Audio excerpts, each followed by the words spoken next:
Welcome to Love in Action at Caapi Cottage in Dominica in the Eastern Caribbean.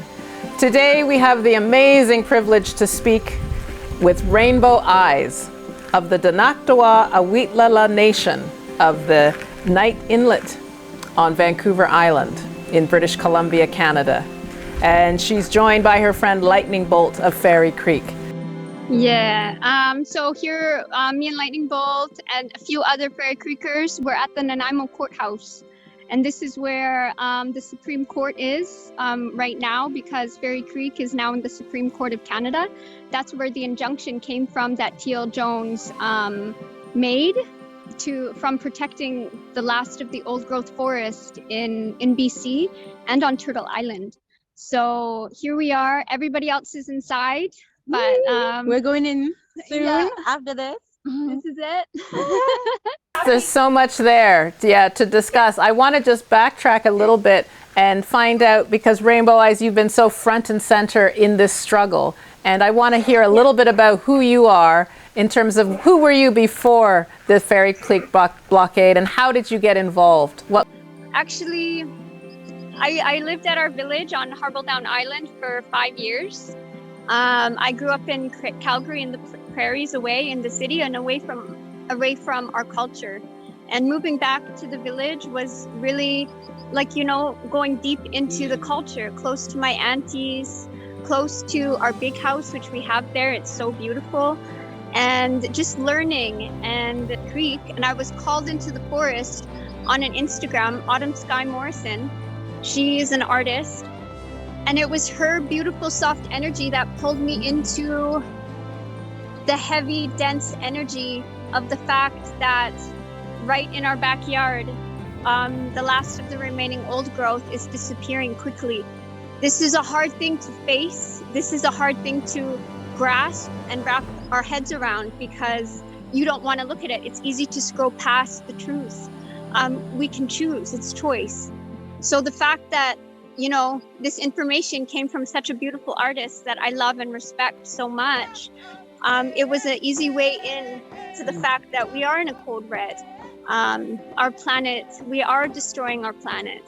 But the beautiful thing at Fairy Creek is we came together, and everybody at Fairy Creek is family. I want to understand, what are the creative ways that the blockaders are doing these actions? Because there's this from the outside, we see some amazingly dramatic footage of helicopters coming in and trying to pluck people out of trees, and all kinds of ways that the defenders are putting themselves in harm's way. And just what is that about? And can you give us a sense of how these actions are set up? The forest defenders, who were up at waterfall, up at the high camps in the mountain for so long, were being traumatized by the police.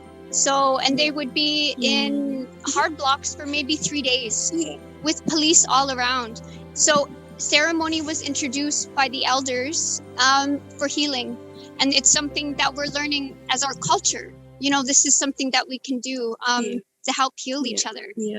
The interesting thing is about arrests. I've been arrested 5 times, and now,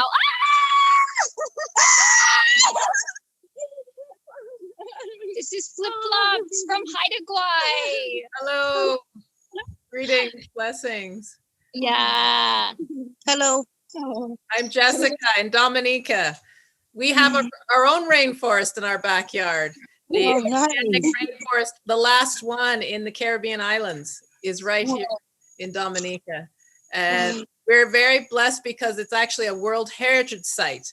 So it's protected, and we know it belongs to the whole world, not just to Dominicans, but the whole world, because of its unique biodiversity. We understand the struggle and the importance of keeping the rainforests intact, because they're life.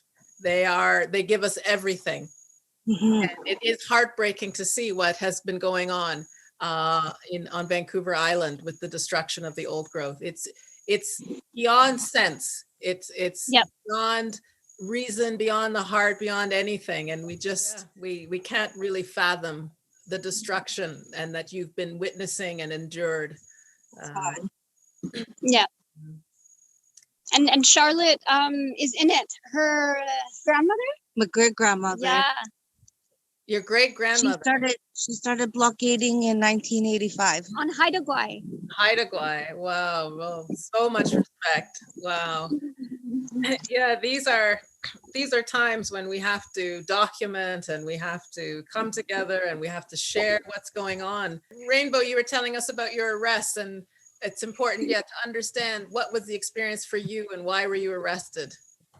Yeah, so what I was gonna share is like how interesting the arrests change from like your first arrest to the fifth. The first arrest, you go willingly, you walk, because we don't have experience with RCMP, or myself, I didn't. And you're quiet, you don't say anything. I heard from one of our brothers, Nolan. He shared his experience. And Nolan, this summer he went on to the next world, but he was a inspiration for so many at the blockades.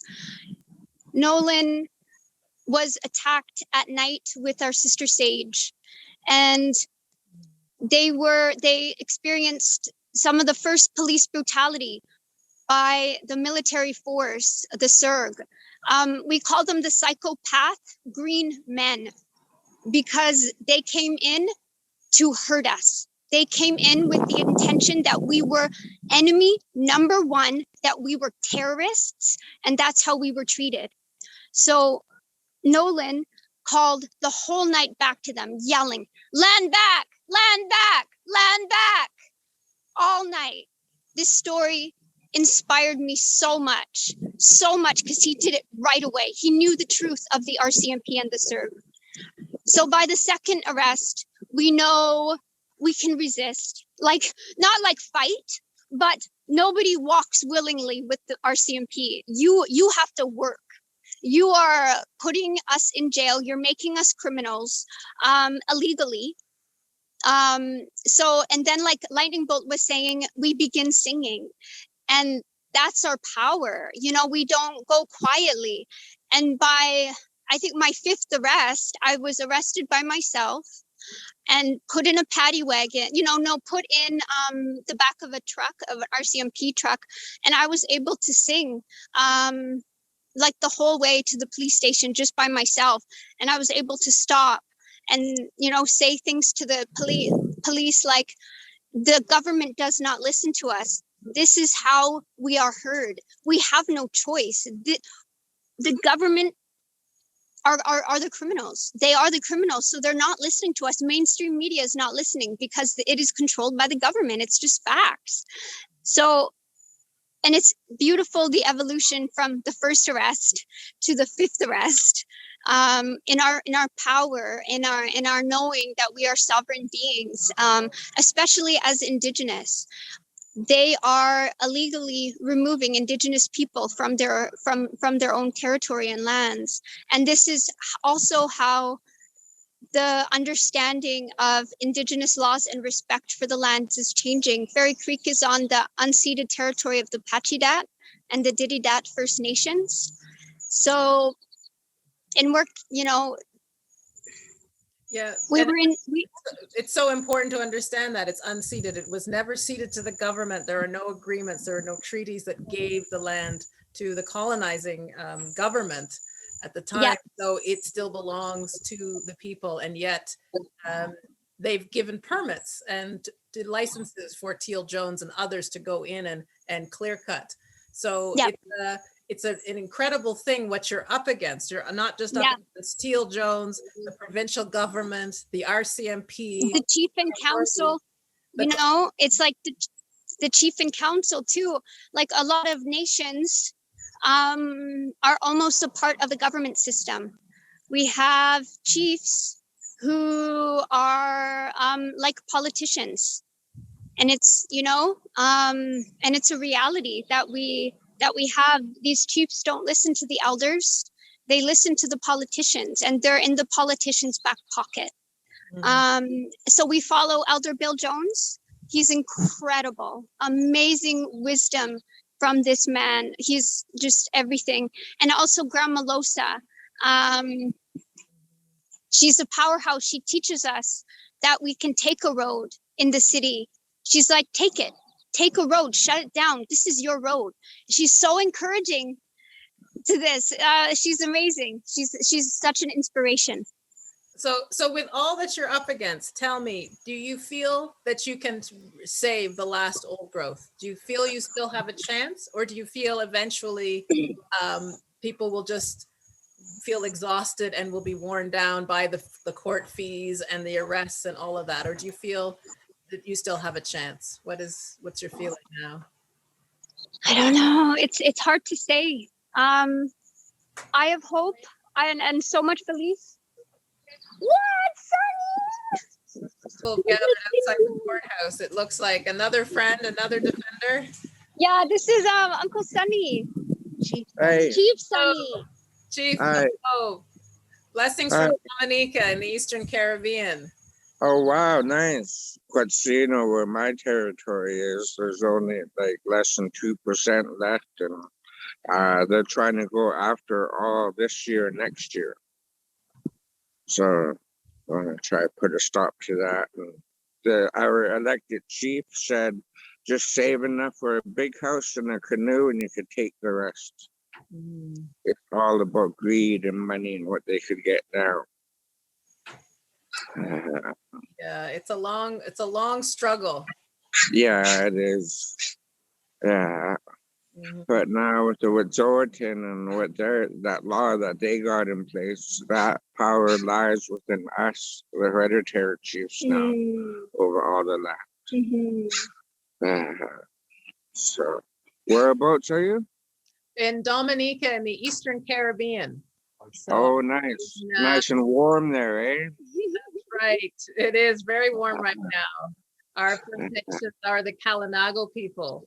And really? Our island's indigenous name is Waitikubuli, which means tall is her body. Nice. Very mountainous island. And we are one of the last islands where the indigenous people are surviving here. And really? Community, yes. So it's a very special place too. Nice. The closeness of family a bit too, hey? Very close, yes. Yeah, that's how we used to be, but with modern ways, we're drifting and forgetting our connections and forgetting the closeness of family. Yeah. Just not the language as a residential school. Yeah. That almost wiped out all the speakers. One of 6 left from my tribe. One of 6 only. Yeah, and there's 529 of us now. Whoa. And only 6 of us are fluent. 6 of the elders that have said that. Yeah, all elders and then me. I'm the youngest speaker. 44. 44. Wow. Yeah. I look like I'm 74 though. No. Oh, it's so nice to meet you. Yeah, you too, and nice to see you and nice to meet you. Wow, this is an amazing experience to meet people in the community.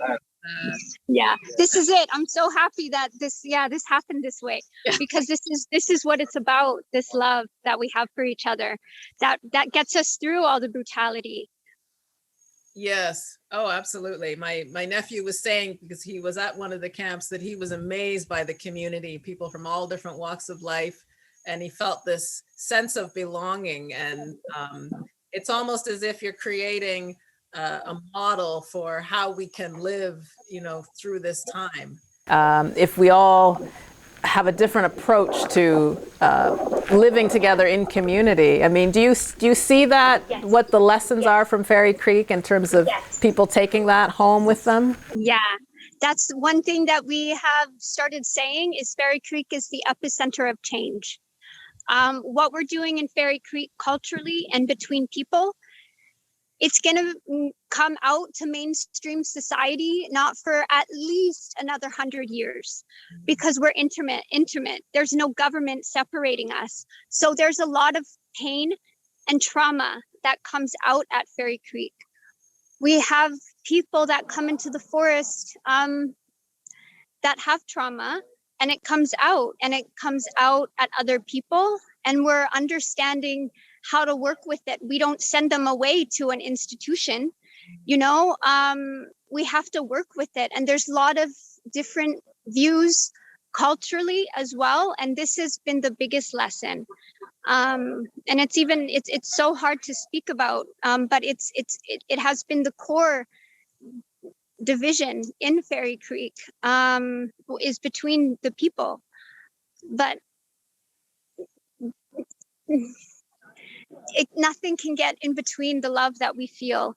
And it's learning, because there's ups and downs, and it's like it gets so bad, but then you can't get away from the love, which is the beautiful thing. You can't. The shadow cannot escape the light. Like the light will get there, and that's what we're doing. And that's unity is the hardest lesson.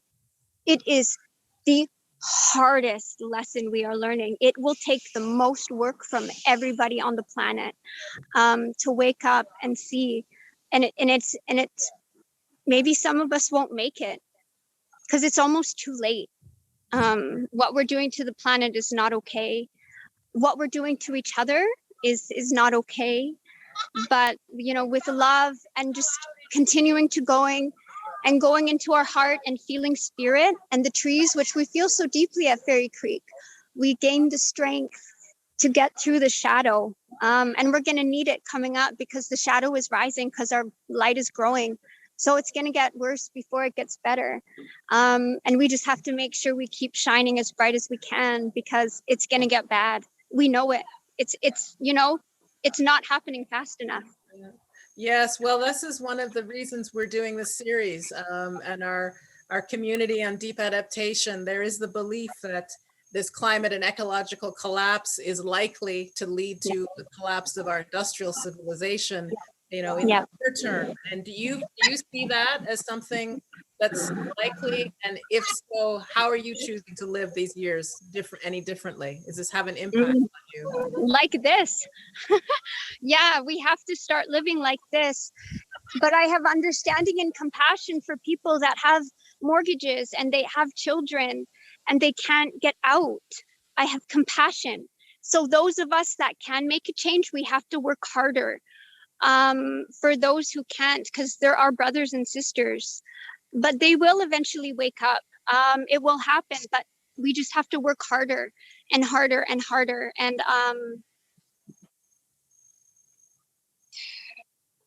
and keep tuning into our hearts. That's what's most important, and each other, and build communities. And that's something we learned at Fairy Creek, is community living is where we're going to have to go, because we're not supposed to live separated. We're not supposed to live in neighborhoods where we don't know our neighbors. Everybody who came to Fairy Creek has never experienced community like they have at Fairy Creek, to wake up with beautiful, like-minded people working for the same goal. It's unfair, and it's so like almost raging that we think this is normal, but it's not. Mm-hmm. Fairy Creek is normal. That is normal. How we're living, this is not. This is a cage. So we have to realize that. And we know everybody that's come to Fairy Creek, everybody that's even connected to Fairy Creek, they know that that's normal. They feel it. We feel it. The trees tell us in our hearts. And that's the beautiful thing. And I love to say that the trees called us. They called us to protect the old growth, but they also called us to do exactly what we're doing, to change the laws, to get closer to each other, to figure out, to come together as a people. And the trees are just like all around us with the ancestors going, this was always the plan. Like, this is the plan. I know it's scary, because we might not succeed. It's not definite. We're at a point right now. And this is why the call is getting louder. This is why people are being called to South America, because the jungles of South America are calling Westerners to go there and heal. It's real. It's real. And it's only so strong because it's almost too late. I mean, it's just like, it's almost too late.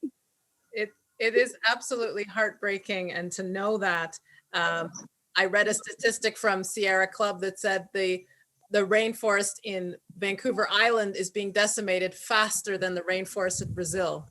And 500 soccer fields a day are being destroyed in British Columbia. It's just an unprecedented rate, and it's almost like the destruction is speeding up as we get further along in time. And the government is corrupt. They're okaying it, but we're all waking up to the fact, and that's important because they're allowing it. They're protecting industry, just like the RCMP was at Fairy Creek to protect industry. I mean, the whole system has to change.